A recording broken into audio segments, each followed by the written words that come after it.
ഒരു രക്ഷയില്ല കേട്ടോ ഈ നാരങ്ങച്ചാറ്. പെട്ടെന്ന് ചെയ്യാൻ പറ്റുന്ന അടിപൊളി ടേസ്റ്റുള്ള നാരങ്ങച്ചാറിൻ്റെ റെസിപ്പി കണ്ടാലോ. ആദ്യം തന്നെ കുക്കർ എടുത്ത് അതിലേക്ക് ഈത്തപ്പഴവും നാരങ്ങയും ആവശ്യത്തിന് ഉപ്പും കുറച്ച് വെള്ളം കൂടി ഒഴിച്ചിട്ട് നമുക്കത് വേവിക്കാൻ വെക്കാം കേട്ടോ.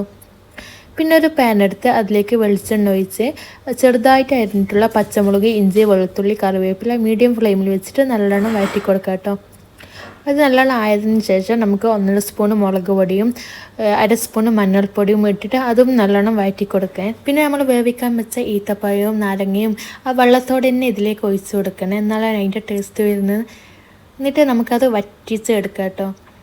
പിന്നെ അത് നല്ലോണം മീഡിയം ഫ്ലെയിമിൽ വന്നാൽ അതിലേക്ക് ഉലുവ പൊടിച്ചതും കടുക് പൊടിച്ചതും 1 സ്പൂൺ ചേർത്ത് കൊടുക്കട്ടെ. ചേർത്തിട്ട് നല്ലോണം ഇളക്കി കൊടുക്കുക. എന്നിട്ട് നമുക്കത് തണിയാൻ വേണ്ടിയിട്ട് മാറ്റി വെക്കാം. പിന്നെ അത് തണ്ണ് കഴിഞ്ഞാൽ കുറച്ച് വിനാഗിരിയും കൂടെ വെച്ചിട്ട് നമുക്ക് നല്ലോണം ഇളക്കി കൊടുത്താൽ അടിപൊളി നാരങ്ങ അച്ചാർ ഇവിടെ റെഡി കേട്ടോ. പിന്നെ എൻ്റെ വീഡിയോ ഇഷ്ടമാണെങ്കിൽ എല്ലാവരും സബ്സ്ക്രൈബ് ചെയ്യാൻ മറക്കല്ലേ. ബൈ.